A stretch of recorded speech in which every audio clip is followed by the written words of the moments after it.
Eu li daqui. Não, aqui não tem. Aqui não tem. Não. Tudo bem? E nós vamos falar hoje sobre a festa dos paraenses, uma das maiores festas religiosas do mundo, que é o Círio de Nazaré. Passa Círio, entra Círio, mas nunca é o mesmo. Sempre na visão jornalística e da população, tem uma história diferente para contar. Hoje, meus convidados aqui, a nossa doutora Regina Alves, doutora em jornalismo, nosso doutor em língua portuguesa, Edson Berbari. Gente, muda a história para vocês? Muda sempre? Muda. Eu acho que uma das maiores características do Círio, e talvez seja por isso que ela se tornou o que é, né, a grandiosidade, e uma das festas, eu creio que é a festa católica mais importante do mundo, em termos de frequência, de tradição, de gente, né, de gente do mundo inteiro. Também ela tem uma visibilidade mundial pela internet, desde 1997. A gente tem uma festa religiosa também imensa, que é o Cortejo de Brahma, na Índia. Fiz a peregrinação a Meca, mas eu não conheço, não sei se o Berbari conhece, como festa religiosa católica, com procissão, e também como conjunto, porque na verdade esse é um conjunto, e são 15 dias de eventos, né? Eu não conheço nada maior. E por isso mesmo é um imenso desafio a cobertura do Círio. Acredito que é uma das coisas mais difíceis de se fazer no jornalismo, é cobrir bem o Círio de Nazaré. Por quê? Porque ele tem uma duração indefinida, você sabe quando começa. Hoje em dia, com a porta nova, já dá para ver melhor, já dá para controlar mais o tempo, mas a gente já teve Círios que terminaram a tardinha. 9 horas. De dormir, 9 horas. Né? E também... 9 horas? Mais de 9 horas. Quase 10. E ela foi, a produção teve que ser cortada. Teve que ser cortada. Né? No Círio de dormir. Então, a outra coisa, mas o Carnaval do Rio e outros eventos existem pelo mundo. Mas são eventos que acontecem em um lugar determinado. O início está determinado e o final também. Existe um controle muito grande desses eventos, no sentido de tempo, de duração. Claro que acontecem coisas inesperadas. No Rio de Janeiro, no Carnaval, por exemplo, você tem, totalmente, infelizmente, incêndio de carros, acidentes na pista. Mas no caso do Círio, a gente já teve, inclusive, o Círio de 2002, que mudou de trajeto. Voltou para o trajeto original, dos antigamente, né? Ainda lembro desse trajeto, que era por dentro do comércio, não era pelo Boulevard, porque houve um incêndio da Casa Chama, no trajeto do Círio. Felizmente, não aconteceu durante a passagem, na abertura daquele núcleo mais pesado do Círio. E o trajeto teve que ser mudado em segunda hora. Então, são eventos como o Círio, eu acho que desafiam a televisão. Sabe? Por isso que a cobertura do Círio pela televisão, Berbari participou, Vilaça participou várias vezes, Berbari participou do estúdio, eu também, Vilaça participou da rua. Cada um de nós aqui tem uma experiência de Círio. Verdade. É realmente uma loucura, porque tudo pode acontecer. Né? E você tem que ter resposta para tudo que acontece, e mais ainda, você tem que manter o telespectador do caso de televisão ligado numa transmissão enorme, que nunca é a mesma, o Círio nunca é o mesmo, mas você tem que também estar preparado para aqueles longos tempos mortos, onde aparentemente nada acontece de tão visual. Você tem uma câmera que está um problema, você perde a berlinda não está naquele momento de vibra, nem a corda, que são os dois grandes pontos de atração. Né? Você tem que estar preparado. Então, essa cobertura eu acho que é magnífica. Essa preparação, professor? Isso é interessante. Isso foi uma ideia assim, genial do Afonso Clautal, da Regina Alves, que também estava lá e me incentivou muito para isso. e convidou 3 pessoas inicialmente para nós debatermos. Um era um padre, o padre Francisco Ribot, fantástico, um teólogo muito bom, dominador da Bíblia como poucas pessoas eu vi, que tinha um conhecimento profundo. E o Manuel Marcos também, que era teólogo, naquela altura estava fazendo teologia, também muito bom. E aí chegava a mim, e o que eu vou falar em relação a isso? Só que os temas que nós tínhamos, sempre havia uma preparação, uma discussão bem com antecedência, e que nós podíamos propor ao Afonso, à Regina, o que nós íamos tentar discutir. Isso era interessante, porque este roteiro nós o fazíamos. Mas vou falar em roteiro, deixa-me partir do tema. A partir do tema proposto, nós dizemos assim: quem vai assistir ao Sírio pela televisão são pessoas que não podem ou que não querem, por qualquer motivo, estar lá no fuxico que era o vai, né, e vem do Sírio em si.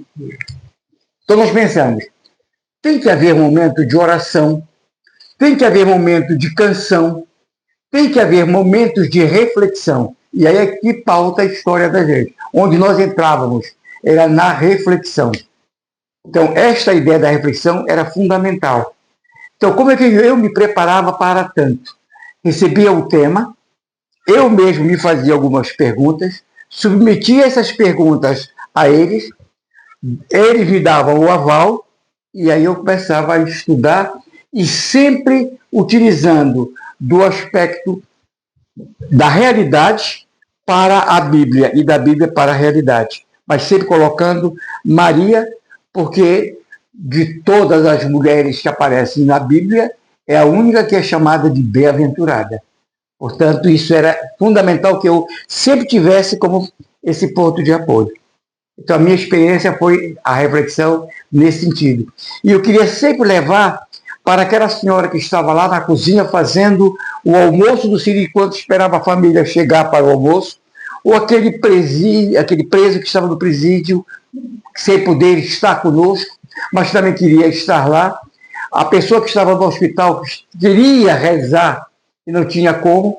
Eu queria dar uma palavra para essas pessoas. E eu acho que eu consegui na reflexão que eu fazia. Todas as pessoas, elas têm o seu Sírio. Né? Para um caboclo da margem do rio, a roubaria fluvial é uma maravilha. Você gosta das coisas, mas a roubaria fluvial te lembra, ela se lembrava da infância, dos barcos, do canetar, enfim. Para as pessoas da era da televisão, muitas vezes o que fica é um espetáculo que é proporcionado pelas imagens da TV. Porque quando você segue o Sírio, como eu seguia, 5, 6, 7 anos, você não vê muito. Né? Você tem um outro tipo, você está participando presencialmente. Quando você é telespectador, você pode ver tudo. E hoje em dia, tudo não, quase tudo. E hoje em dia, inclusive, a partir de 1997, quando a TV Liberal colocou o Sírio na internet, você pode ver de qualquer parte do mundo. O que é um conceito que eu acho muito interessante, porque ele é inaugurado, sem que se tenha de testemunho, acho que ele não existe ainda, é o conceito da televivência. É quando você vive este Sírio mediado pela televisão. Você não está lá, mas a televisão leva o Sírio para sua casa. Isso, corretíssimo. E é o que eles fizeram nessa produção da TV Liberal, roteirizando e pensando na pessoa que está precisando viver um pouco o Sírio. Ela não é um espectador só está olhando, só está passando na televisão, no meio de uma festa, e precisa uma festa também, de família, mas a pessoa que quer ter um momento com a participação.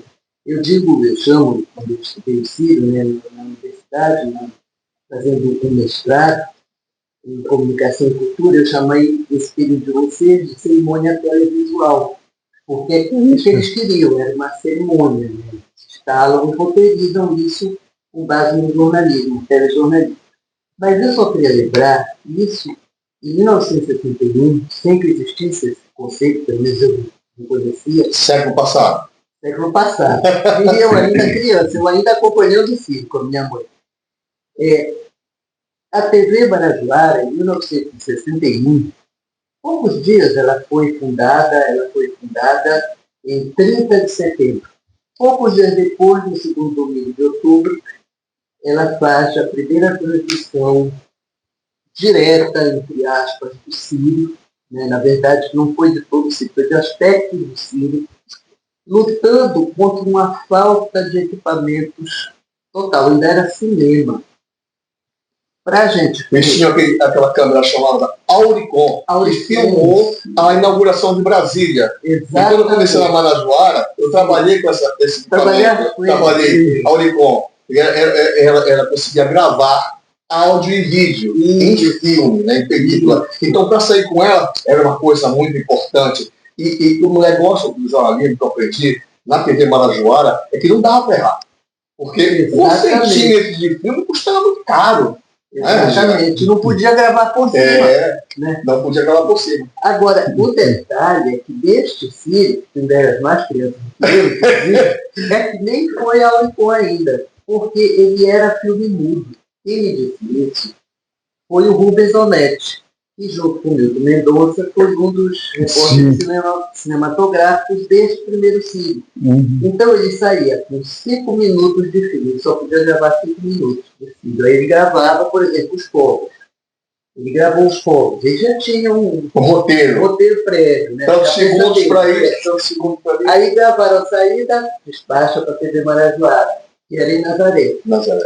Grava os fogos, despacha para a TV Marajoara. Mudo. Quem entrava em ação eram os sonoplastas da TV Marajoara, que eram treinados naquela escola das novelas. Porque quando as novelas eram vivo aqui, nós tínhamos grandes radioatores, eles aí faziam o barulho da porta abrindo, da porta fechando, da chuva. Até do cavalo, era duas poesias. Exatamente. Então, eles fizeram a trilha do Sírio, a trilha dos fogos, a trilha de tudo isso. E esse pessoal foi uma loucura, porque eles realmente conseguiram mostrar para as pessoas que não podiam ir à rua. E eu acho interessante, eu percebi que eu falei discutindo, porque a pessoa que patrocinou esse primeiro Sírio foi o Rômulo Maiorana, que na época não tinha ainda o seu grupo, ele tinha as lojas RM Magazine, RM Moda, RM Modas, RM, uma loja moderna, do comércio de Belém. E aí houve um anúncio feito pela Mendes Publicidade, que era a agência do Rômulo Maiorana, da RM Magazine, e olha o que eles dizem, o segundo parágrafo.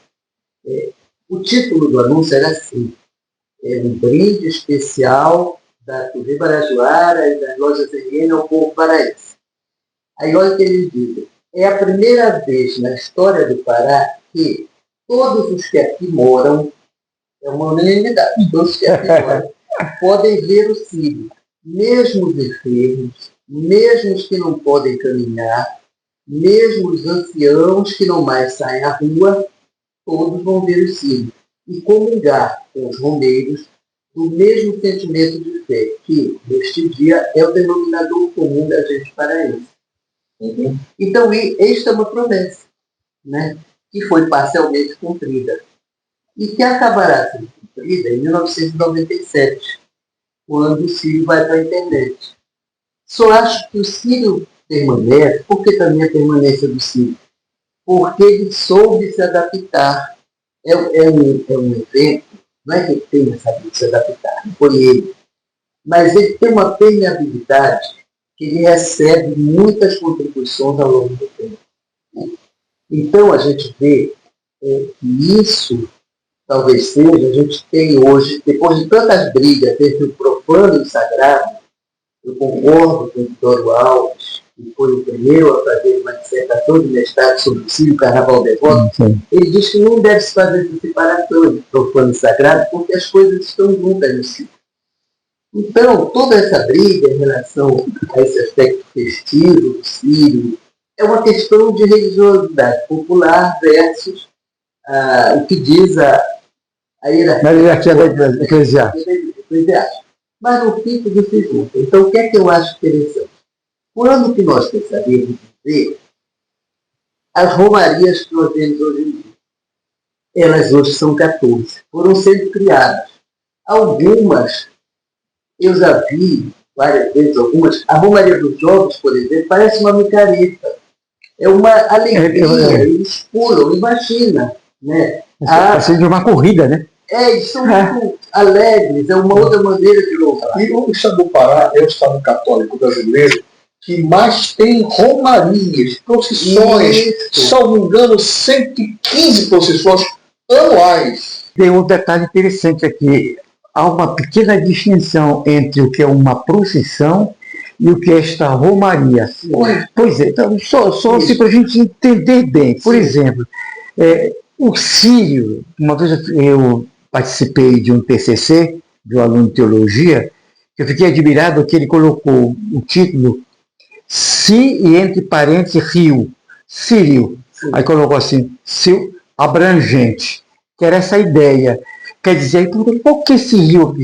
Porque o Sírio é como que no estado, na bandeira do estado do Pará, você tem aquela faixa branca, que significa o rio Amazonas que vem de oeste em relação a leste. Então, mostra esse rio que vem, e os afluentes.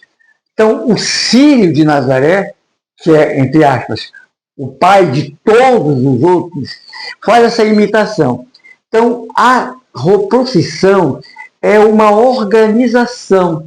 Quer dizer, é aquela história assim, todo mundo de fileira, sabe? Levando o estandarte, levando a bandeira da entidade. Nas procissões europeias. Né? Que é uma imitação, exatamente, uma imitação europeia. Já a Romaria é como Roma, é a explosão. Então, essa explosão de pessoas, então entra a festividade. Enquanto na procissão religiosa por excelência, a Romaria ela é festiva por excelência. Então, olha a diferença aqui, bem fundamental. O Círio não é uma procissão. O Círio é uma romaria.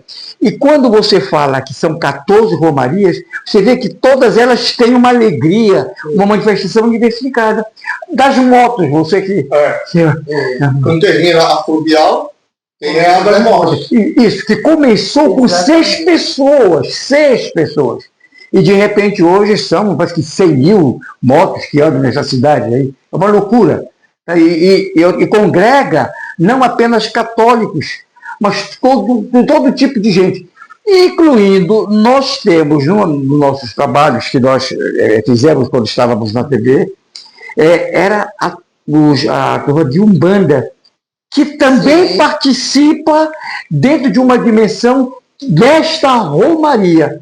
Ela não vai organizada como fileira, mas também se junta a esta multidão com uma explosão de alegria. Romaria fluvial. Carlos Roque.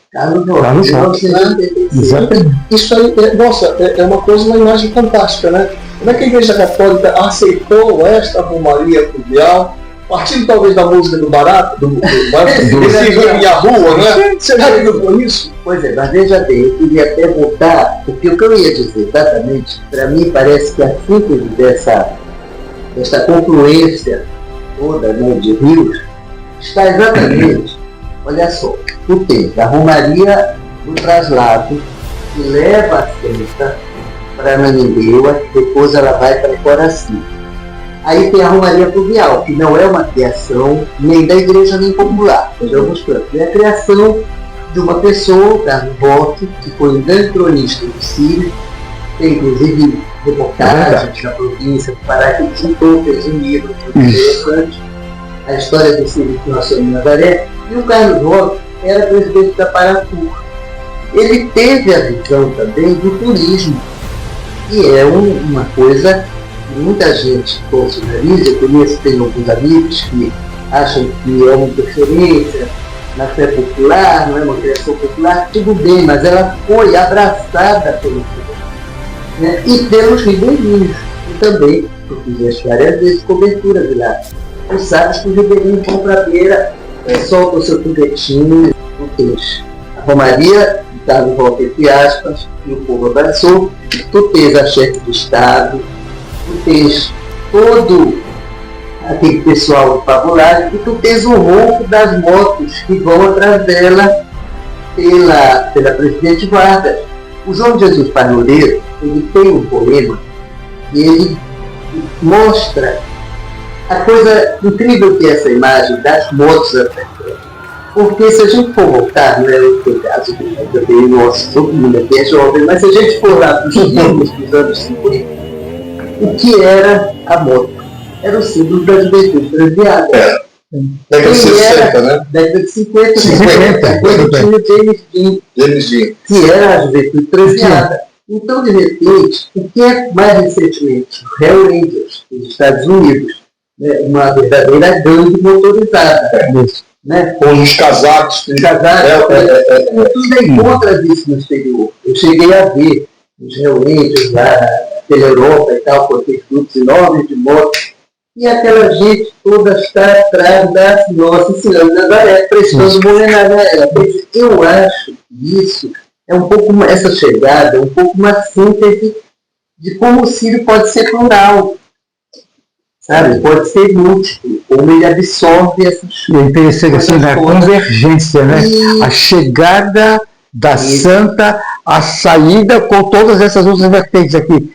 Na verdade, acaba sendo mini-sírios, porque o Arraial do Pavulagem, que é vamos chamar um foguete, né? Uma expressão cultural, que não tem nada a ver com a Senhora de Nazaré, já se incorpora e sai no sentido de ver o peso. E a senhora desce no sentido da Presidente Vargas pelos motoqueiros. Vamos uma coisa, na véspera do ciclo temos a transladação. Estou certo? Está certo. Não é transladação, transporte. As duas maneiras podem ser, são uma variação linguística. Pois é. Então, a Senhora de Nazaré aparece um dia lá do Igarapé, na 14 de março, mata virgem, era mata mesmo, não tinha outra coisa. Não tinha basílica? Não tinha basílica, nada. Basílica, nem igreja? Nada, não, nem casas. Nem casa. Ali era o local onde o Plácido ia pegar lenha. Aí pensa que tem acontecido. Que algum português, que algum nobre português, tenha por acaso levado a imagem num pacote qualquer desse, e tem ido também por aquela trilha e no Igarapé deixou a imagem, ou perdeu, ou alguma coisa e ficou ali. Ou caiu até mesmo, não se sabe o exato disso, né? E a partir daí o Plácido acha, encontra. E o Plácido leva essa imagem lá onde hoje é o Palácio do Governo, não, hoje é o museu, né? Que era o Palácio do Governo, uma capelinha. Então, depois, claro, entrega ao bispo e diz, olha, eu achei essa imagem aqui. E deixou.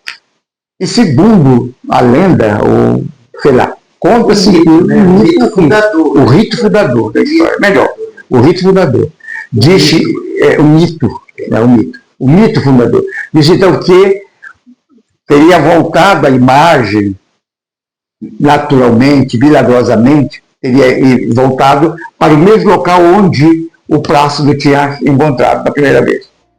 E ficou nessa história. Então a trasladação era esse ir e vir. Isso já depois, já de ter a capelinha, já de ter uma igreja, não a basílica como tal, mas então essa ida e vinda. Então a trasladação, eu chamo de trasladação. Eu não gosto do trans porque é meio a nasalidade. Então a trasladação vem exatamente o mesmo percurso. Eu quero lembrar que em tempos idos, essa trasladação ela tinha um trajeto diferenciado do que é hoje, porque hoje vai e vem pelo mesmo lugar. Não, antigamente não era. Passava pelo comércio. Isso. Né? Descia o comércio, quer dizer, ela passava pela governadora de Valdir. Exato, ela não vinha pela Avenida Nazaré. Ela saía, subia a Generalíssimo, era Generalíssimo.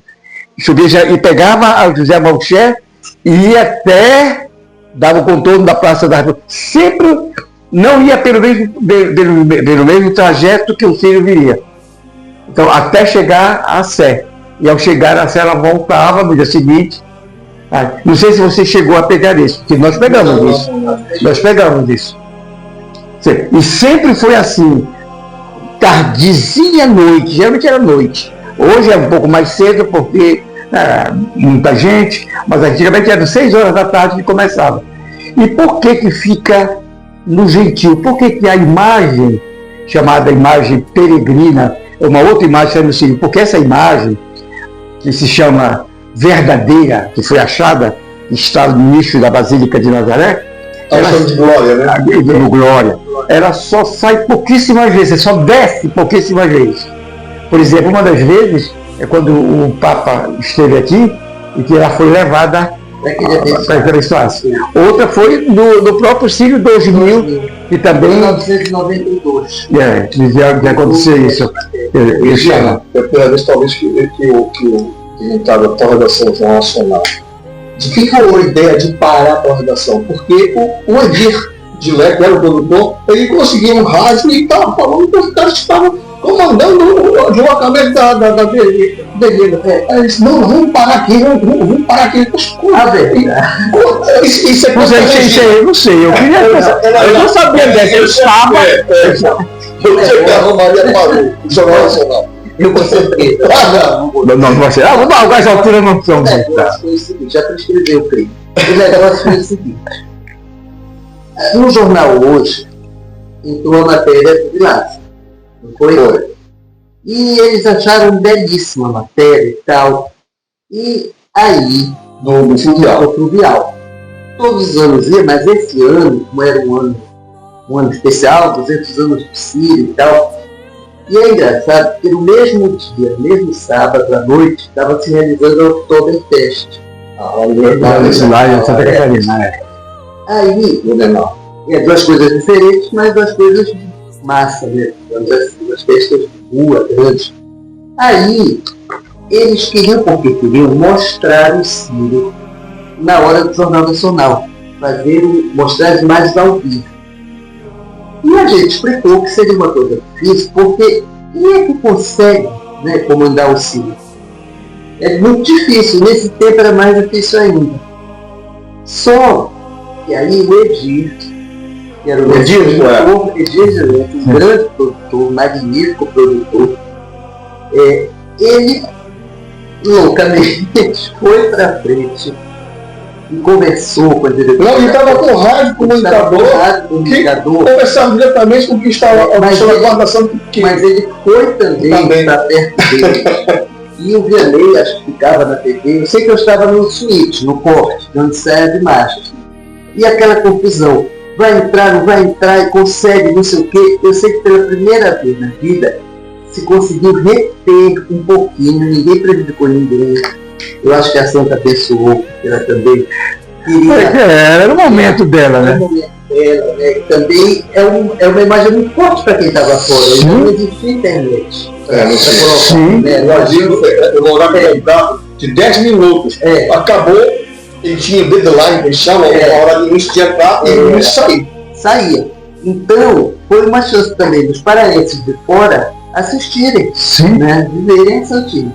Aí o que aconteceu? Conseguiram segurar um pouquinho o ritmo, não prenderam a procissão, mas conseguiram segurar um pouquinho. Quase em frente ao Paissandu, um pouquinho antes, na esquina quase do Benjamin. Mas a partir do Largo do Redondo, isso começou a ralentar um pouquinho a procissão. Aí quando estava na frente do Paissandu, entra no um pouquinho antes. Aí parou, eles entraram e o pior é que aí avançou um pouquinho e a Santa acabou que eles pegaram mais de costas do que de frente. E quem estava no telefone comigo, ela na Globo e eu aqui em Belém, era a Cristina Aragão. Sim, editora de cultura, de arte e cultura. E eu disse, Cristina, eu acho que agora vai ficar ruim porque está de costas. Ela disse, não interessa, essa multidão é maravilhosa, que coisa linda, olha essa bem-vinda. E ela tinha me perguntado de manhã, como era de noite, né? Eu expliquei como era de noite, o que acontecia, porque a trasladação. Aí eu me lembro que ela ainda brincou comigo, ela disse, Regina, desculpa a ignorância, mas o que é uma berlinda? Aí eu expliquei, né? Porque é uma característica também nossa hoje em dia. Aí, depois de nós, de nós, que eu digo do Círio nosso aqui de Belém, então a Oktoberfest. Aí parece mais história. Aí o pessoal todo do suíte, olha, não tem ninguém lá. Gente, eu quero agradecer esse papo Meu Deus do céu. Tá? Nós podemos contextualizar muita coisa aqui. Regina Alves, minha eterna editora.